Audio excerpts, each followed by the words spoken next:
जय माता दी। गुप्त नवरात्रि की आप सभी को शुभकामनाएं। माँ भगवती आपके जीवन में खूब सारी खुशियां लाए, यही मेरी महादेव माता रानी से प्रार्थना है। आइए श्रवण करते हैं गुप्त नवरात्रि में प्रतिदिन सुनी जाने वाली सर्वश्रेष्ठ कथा का रसवादन। आरंभ करते हैं माता रानी के जयकारे लगाते हुए। प्रेम से बोलिए दुर्गा मात की जय।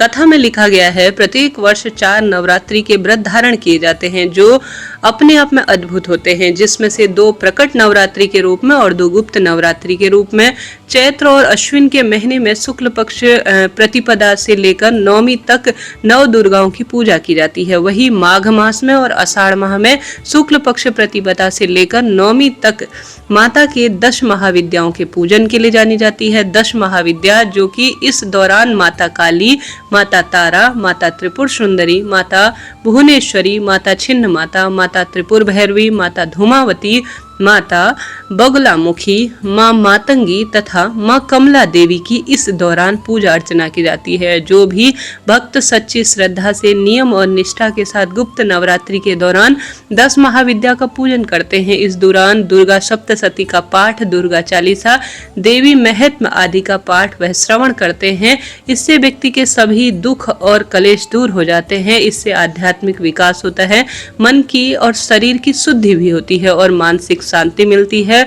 आध्यात्मिक मार्ग प्रशस्त होता है। इस दौरान की गई साधना से सिद्धि और मोक्ष की प्राप्ति होती है। व्यक्ति की सभी मनोकामना पूर्ण हो जाती हैं तथा सभी प्रकार के रोग और दोष दूर हो जाते हैं। यह मनवांछित फलों को प्रदान करने वाली है। तो आइए सुनते हैं गुप्त नवरात्रि से जुड़ी हुई सबसे पौराणिक कथा। कथा के अनुसार एक बार श्रृंगी ऋषि भक्तजनों को दर्शन दे रहे थे। अभी अचानक भीड़ से एक स्त्री निकल कर आई और करबद्ध होकर ऋषि श्रृंगी से बोली कि हे भगवान, मेरे पति दुर्व्यसनों में सदा घिरे रहते हैं, जिस कारण से मैं कोई पूजा पाठ नहीं कर पाती हूँ। धर्म और भक्ति से जुड़े हुए पवित्र कार्यों का संपादन भी भली भांति नहीं हो पाता है। यहाँ तक कि ऋषियों को उनके हिस्से का अन्न भी समर्पित नहीं कर पाती हूँ। मेरे पति मांसाहारी हैं और जुआ भी खेलते हैं, लेकिन मैं माँ दुर्गा की सेवा करना चाहती हूँ। उनकी साधना से अपने परिवार को और अपने जीवन को सफल बनाना चाहती हूँ। ऋषि श्रृंगी महिला की भक्ति पूर्वक वचनों को सुनकर बड़े प्रभावित हुए। ऋषि ने उस स्त्री को आदर पूर्वक उपाय बताते हुए कहा, वासंतिक और शारदीय नवरात्रि से तो आम जनमानक परिचित है, लेकिन इसके अतिरिक्त 2 नवरात्रि और होती है जिन्हें गुप्त नवरात्रि कहा जाता है। उन्होंने कहा कि प्रकट नवरात्रि में 9 देवियों की उपासना होती है और गुप्त नवरात्रियों में 10 महाविद्याओं की साधना की जाती है। इस नवरात्रि के मुख्य देवी स्वरूपा का नाम सर्वकारिणी देवी है। यदि इन गुप्त नवरात्रि में कोई भी भक्त माँ दुर्गा की विशेष पूजा अर्चना करता है, माँ उसके जीवन को सफल बना देती है। ऋषि श्रृंगी ने आगे कहा कि लोभी, कामी, व्यसनी, मांसाहारी अथवा पूजा पाठ न करने वाला भी यदि गुप्त नवरात्रि में माता की छोटी सी ही सही पूजा करता है तो उसे जीवन में कुछ भी करने की ज्यादा आवश्यकता नहीं पड़ती। इस प्रकार उस स्त्री ने ऋषि श्रृंगी के वचनों पर पूर्ण श्रद्धा रखते हुए गुप्त नवरात्रि की पूजा की और फिर माता उस पर बहुत प्रसन्न हुई और उस स्त्री के जीवन में परिवर्तन आने लगे। उसके घर में सुख शांति आ गई। पति जो कि गलत राह पर चला था वह सही मार्ग पर आया। अन्य कथा के अनुसार प्राचीन काल में सूरत नाम के एक राजा थे। राजा प्रजा की रक्षा में उदासीन रहने लगे। परिणाम स्वरूप पड़ोसी राज्य ने उस पर चढ़ाई कर दी। सूरत की सेना भी शत्रु से मिल गई। परिणाम स्वरूप राजा सूरत की हार हो गई और वह जान बचाकर जंगल की ओर भागने पलायन करने लगे। उसी वन में समाधि नाम के एक वणिक अपनी स्त्री और संतान के दुर्व्यवहार के कारण निवास कर रहा था। उसी वन में वणिक समाधि और राजा सूरत दोनों की भेंट हुई। दोनों में परस्पर परिचय भी हो गया। वह दोनों घूमते हुए महर्षि मेधा के आश्रम पहुंचे। महर्षि मेधा ने उन दोनों के आने का कारण जानना चाहा तो वह दोनों बोले, हम अपने सगे संबंधियों द्वारा अपमानित व तिरस्कृत होने पर हमारे हृदय में अब कोई भी जो है उनके प्रति प्रेम नहीं है। इसका क्या कारण है? महर्षि मेधा ने उन्हें समझाया कि मन शक्ति के अधीन होता है और आदि शक्ति की विद्या और अविद्या के दुरूप है, विद्या ज्ञान स्वरूप है और अविद्या अज्ञान स्वरूप है। यदि व्यक्ति अविद्या के आदिरण रूप में उपासना करते हैं तो उन्हें विद्या स्वरूप प्राप्त होकर मोक्ष की प्राप्ति होती है। इतना सुनकर राजा सूरत ने प्रश्न किया कि हे महर्षि, देवी कौन है, उनका जन्म कैसे हुआ?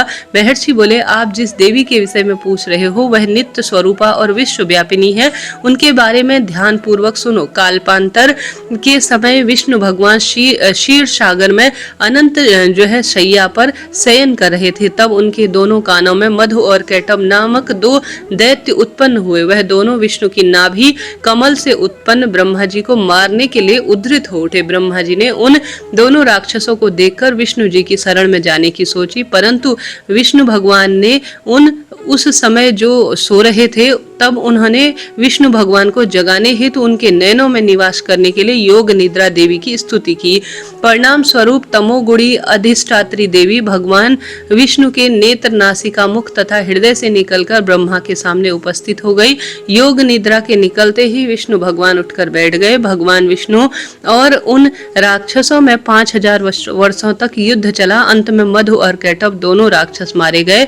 ऋषि बोले, अब ब्रह्मा जी स्तुति से उत्पन्न महामाया देवी की वीरता तथा व्यवहार का और प्रभाव का क्या ही वर्णन कर सकता हूँ, उसे ध्यान पूर्वक सुनो। एक समय देवताओं के स्वामी इंद्र और दैत्यों के स्वामी महिषासुर में सैकड़ों वर्षों तक घनघोर संग्राम हुआ। इस दौरान में देवराज इंद्र की पराजय हुई और महिषासुर इंद्रलोक का स्वामी बन बैठा। अब देवतागण ब्रह्मा के नेतृत्व में भगवान विष्णु और भगवान शंकर की शरण में गए। देवताओं की बातें सुनकर भगवान विष्णु तथा भगवान शंकर क्रोधित हो गए। भगवान विष्णु के मुख और ब्रह्मा और शिवजी तथा इंद्र आदि के शरीर से एक तेज पुंज निकला, जिसमें समस्त दिशाओं में जलने वाली, और अंत में वही तेज पुंज एक देवी के रूप में परिवर्तित हो गया। देवी ने सभी देवी देवताओं से आयुध व शक्ति प्राप्त कर उच्च स्वर में अट्टहास किया। इससे तीनों लोक में हलचल सी मच गई। महिषासुर अपनी सेना लेकर इस सिंहनाद की ओर दौड़ पड़ा। उसे देखते ही देवी के प्रभाव से तीनों लोग आलोकित हो रहे थे। महिषासुर की देवी के सामने एक भी चाल सफल नहीं हुई। वह देवी के हाथों मारा गया। आगे चलकर यह देवी शुंभ और निशुंभ राक्षसों का वध करने के लिए गौरी देवी के रूप में भी अवतरित हुई। इन उपरोक्त व्याख्यानों को सुनकर मेधा ऋषि ने राजा सूरत और वानिक से देवी स्तुति वंदन की विधिवत व्याख्या की। राजा और वणिक नदी पर जाकर देवी की तपस्या करने लगे। 3 वर्ष घोर तपस्या करने के बाद देवी ने प्रकट होकर उन्हें आशीर्वाद दिया। इससे वणिक संसार के मोह से मुक्त होकर आत्मचिंतन करने लगा और राजा ने शत्रुओं पर विजय प्राप्त करके अपना वैभव प्राप्त कर लिया। इस प्रकार से जो भी माता की विशेष आराधना करते हैं, माता उन पर बहुत कृपा बरसाती हैं। उनके रोग, दोष, कष्ट, संकट, पीड़ा से उनको मुक्त कर मनोरथ की सिद्धि करती हैं। और साथ ही माता भगवती, जो कि उनके 9 स्वरूप 10 महाविद्या हैं, वह प्रेम की प्रतीका है, पुत्र का वरदान देती हैं, सौभाग्य देती हैं, व्यापार में वृद्धि करती हैं और चमत्कारी प्रभाव जीवन में हम सभी को समय समय पर दर्शन के माध्यम से देती हैं। तो प्रेम से बोलिए 10 महाविद्याओं की जय, नव दुर्गा की जय, सर्व देवी देवताओं की जय। व्रत धारण करने वाले जो भी भक्त हैं उन्हें 9 दिन तक विधि विधान से माता का पूजन और आराधना अपनी क्षमता, शक्ति, सामर्थ्य अनुसार करना चाहिए। इस दौरान शुद्ध व सात्विकता का पालन करना चाहिए, ब्रह्मचर्य का पालन करना चाहिए। इस दौरान फलाहार करके व्रत को धारण करें, नहीं तो एक समय सेंधा नमक का प्रयोग कर भी व्रत को धारण किया जा सकता है। इस दौरान किसी के ऊपर व्रती को बिल्कुल भी, अर्थात जो व्रत करने वाले हैं, उन्हें क्रोध नहीं करना चाहिए, ईर्ष्या, राग, द्वेष का भाव नहीं लाना चाहिए। शुद्ध और सात्विकता का पालन करते हुए पूरे विधि विधान माता की पूजा करनी चाहिए। इससे माता अपने भक्तों पर अति प्रसन्न होती हैं और उनके सभी प्रकार के दुख और कलेशों को दूर करती हैं तथा सुख और समृद्धि का खूब आशीर्वाद देती हैं। इसके साथ साथ एक समय की बात है, बृहस्पति जी ब्रह्मा जी से कहते हैं, हे ब्रह्मन, आप अत्यंत बुद्धिमान, सर्वशास्त्र और चारों वेदों को जानने वाले सबसे श्रेष्ठ हैं। हे प्रभु, कृपा कर मेरा कथन भी सुनिए। चैत्र व अश्विन माह में और साथ के साथ जो आषाढ़ और माघ महीने के गुप्त नवरात्रि होती हैं, इनका इतना महत्व क्यों है? इन व्रतों को करने से क्या फल मिलता है? इन व्रतों को सबसे पहले किसने किया था? बृहस्पति जी के कथन सुनकर ब्रह्मा जी बोले, बृहस्पति तुमने बहुत अच्छा प्रश्न किया है, जो कि मनुष्यों का कल्याण करने वाला है। मनुष्य मनोरथ पूर्ण करने वाली दुर्गा, महादेवी, सूर्य और नारायण का ध्यान करते हैं, वह मनुष्य बहुत धन्य है। नवरात्रि का यह पर्व संपूर्ण कामनाओं को पूरा करने वाला है। ब्रह्मा जी आगे कहते हैं, बृहस्पति जिसने सबसे पहले इस नवरात्र महाव्रत को किया था, उसका पवित्र इतिहास मैं तुम्हें सुनाता हूँ, तुम इसे ध्यान पूर्वक सुनो। ब्रह्मा जी कहते हैं, एक नगर था जिसमें एक जो है व्यक्ति रहता था जिसका नाम था पीठत। उसमें अनाथ आश्रम का ब्राह्मण निवास करता था। वह भगवती दुर्गा का अनन्य भक्त था। संपूर्ण सद्गुणों से युक्त एक कन्या ने उसके यहाँ जन्म लिया। मानो ब्रह्मा की सबसे पहली रचना वही हो। उसका नाम सुमति रखा गया। सुमति अपनी सहेलियों के साथ ऐसे बड़ी होने लगी जैसे शुक्ल पक्ष में चंद्रमा की कलाएं बढ़ रही हो। सुमति के पिता नियम से प्रतिदिन दुर्गा की पूजा व हवन किया करते थे और उस समय सुमति भी वहां उपस्थित रहती थी। एक दिन सुमति अपनी सहेलियों के साथ खेल रही थी और खेल में मग्न हो गई और भगवती के पूजा में शामिल नहीं हो सकी। उसके पिता को सुमति पर बहुत क्रोध आया और क्रोध में आकर वह कहने लगे, हे दुष्ट पुत्री, आज तुमने भगवती के पूजन में शामिल नहीं होने का क्यों सोचा है? इसलिए मैं तुम्हारा विवाह किसी कुष्ठी व दरिद्र मनुष्य से कर दूंगा। पिता की बातों को सुनकर पुत्री को कष्ट हुआ। वह कहने लगी, हे पिता, मैं आपकी पुत्री हूँ, आपके अधीन हूँ, इसलिए आप मेरा विवाह जिस किसी से भी करना चाहते हैं कर दीजिए, क्योंकि जो होना होगा, मेरे भाग्य में जो लिखा होगा, वह पूर्ण रूप से मुझे प्राप्त हो जाएगा किसी न किसी स्वरूप में। सुमति कहती है, मनुष्य कितने मनोरथ को पूरा करना चाहता है, लेकिन होता वही है जो भाग्य में विधाता ने लिखा हुआ हो। जो जैसा कर्म करता है उसको वही फल कर्म अनुसार मिलता है। मनुष्य के हाथ में केवल कर्म करना है और उसका फल देना भगवान के हाथ में होता है। अपनी कन्या के मुख से निर्भय पूर्ण बातें सुनकर ब्राह्मण का और अधिक क्रोध बढ़ गया। उसने अपनी पुत्री का विवाह एक कुष्ठ रोगी से कर दिया और कहता है कि अब जाओ, अपने कर्म अनुसार फल भोगो। मैं भी देखता हूँ तुम्हारे भाग्य के भरोसे रहकर कैसे तुम जीवन बिताते हो। पिता के वचन को सुनकर सुमति मनन करने लगी कि मेरा दुर्भाग्य है कि मुझे ऐसा पति मिला, और दुखों पर विचार करती हुई सुमति वन की ओर चली गई। उस भयानक वन में कुशा पर रात बिताई। गरीब सुमति की हालत देखकर देवी भगवती उसके पूर्व के पुण्यों को देखती हुई उसके सामने प्रकट होती है और कहती है, हे दीन ब्राह्मणी, मैं तुमसे प्रसन्न हूँ, तुम जो चाहो वह वर मांग सकती हो, मैं तुम्हें सब कुछ दूंगी। भगवती दुर्गा के वचन सुनकर सुमति कहने लगी, आप कौन हैं और मुझ पर आप प्रसन्न क्यों है? अपनी दीन दृष्टि से आप मुझे कृतार्थ करने की कृपा करें। ब्राह्मणी की बात सुनकर देवी कहती है, मैं आदिशक्ति हूँ, मैं ही ब्रह्मा, मैं ही विद्या और मैं ही सरस्वती हूँ। प्रसन्न होने पर मैं प्राणियों का दुख दूर करके उन्हें सुख प्रदान करती हूँ। मैं तुझसे तेरे पुण्यों के कारण प्रसन्न हूँ। देवी कहती है, तुम पूर्व जन्म में निषाद की पत्नी थी और अत्यंत प्रतिव्रता थी। एक दिन तेरे पति निषाद ने चोरी की और इस चोरी में निषाद के साथ सिपाहियों ने तुम्हें भी पकड़ लिया। तुम दोनों जेल में बंद हो गए और भोजन भी नहीं दिया। तुमने कुछ खाया पिया नहीं, इसलिए तुमने नवरात्रि का व्रत अनजाने में तुमने किसी न किसी स्वरूप में कर ही लिया। भगवती बोली कि हे देवी, उन 9 दिनों के व्रत के प्रभाव के कारण इस जन्म में भी मैं तुमसे बहुत प्रसन्न हूँ और तुम्हें मनवांछित फल और वस्तु देना चाहती हूँ। तुम जो चाहे मांग लो। भगवती की बातें सुनकर ब्राह्मणी बोली, मैं आपको सत सत प्रणाम करती हूँ। आप मेरे पति पर कृपा करें, उनके कोढ़ रोग को दूर करें। इस पर देवी कहती है, उन दिनों तुमने जो व्रत किया था उसी से एक दिन का पुण्य तुम अपने पति को प्रदान कर दो। पति के रोग जो है समाप्त हो जाएंगे। मेरे प्रभाव से तेरा पति सोने के शरीर वाला हो जाएगा। ब्रह्मा जी बोले।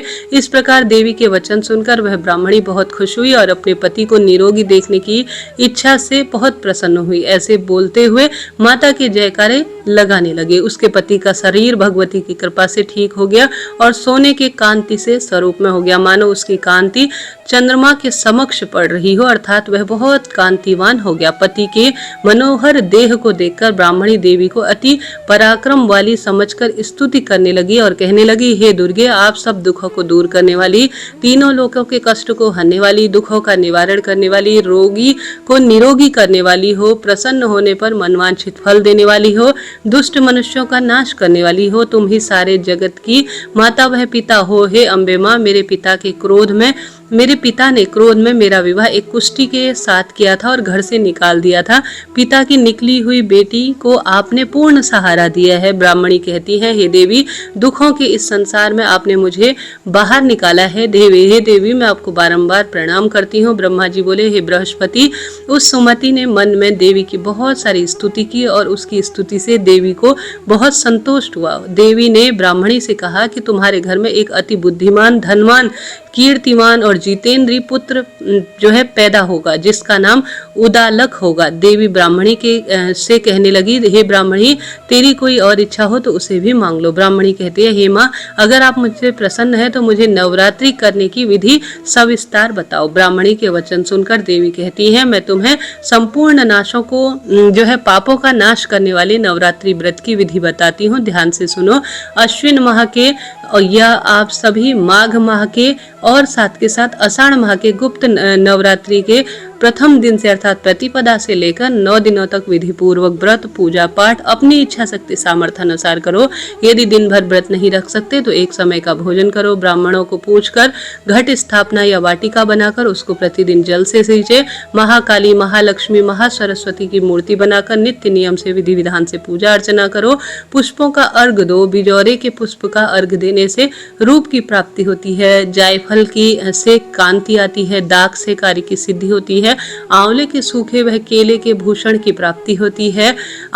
फलों के अर्घ से विधि विधान से हवन कुंड करो। खांड, घी, गेहूं, शहद, जौ, तिल, नारियल, बिंब, दाख, कदम्ब आदि सामग्री से हवन करने का प्रयत्न करो। गेहूं के हवन से लक्ष्मी की प्राप्ति होती है। खीर वह चंपा के फूलों से धन वह पत्तों से तेज और सुख की प्राप्ति होती है। आंवले से कीर्ति और केले से पुत्र की प्राप्ति होती है। कमल से राज सम्मान और दाखों से सुख संपत्ति मिलती है। खांड, घी, नारियल, शहद, जौ वह तिल और फलों से होम करने से मनवांछित वस्तु की प्राप्ति होती है। व्रत करने वालों को स्वभाव में नम्रता रखनी चाहिए। अंत में आचार्य को प्रणाम कर यथाशक्ति उन्हें दक्षिणा देकर विदा करना चाहिए। इस महाव्रत को बताई गई विधि अनुसार जो करता है उसके सारे मनोरथ पूर्ण हो जाते हैं। ब्रह्मा जी कहते हैं, हे बृहस्पति, इस प्रकार ब्राह्मणी को इस व्रत की विधि वह फल बताकर देवी अंतर्ध्यान हो गई। जो मनुष्य इस व्रत को करता है वह इस लोक में सुख पाकर अंत में मोक्ष की प्राप्ति करते हैं। ब्रह्मा जी फिर कहते हैं, हे बृहस्पति, इस व्रत का महत्व मैंने तुम्हें बताया। ब्रह्मा जी के कथन सुनकर बृहस्पति जी आनंद विभोर हो गए और ब्रह्मा जी से कहने लगे, हे ब्रह्मा जी, आपने मुझ पर अति कृपा की है जो आपने मुझे अमृत के समान इस नवरात्रि व्रत का महत्व बताया। प्रेम से बोली, अम्बे मात की जय। हे दुर्गे भवानी, जो भी आज यथा को सुने उसके जीवन में जो भी इच्छा हो, मन में कोई बात हो, कोई भाव हो, इच्छा अनुसार आप जरूर से पूर्ण करना। प्रेम से बोलिए, बोल अम्बे मात की जय। हर हर महादेव। प्रिय श्रोताजनों, इस तरह से मैंने आपको कथा पूर्ण रूप से सुनाने का प्रयत्न किया। मेरी मेहनत, मेरी आवाज, मेरी सारे काम आपको ठीक लगे हैं तो कमेंट्स में अपनी इच्छा कहते हुए माँ भगवती का स्मरण जरूर करें। चैनल को लाइक करें, शेयर करें, सब्सक्राइब करें और साथ ही आप सभी अन्य लोगों तक भी इसे शेयर करें। रोज इस कथा को सुने नवरात्रि के 9 दिनों में। राधे राधे। हर हर महादेव।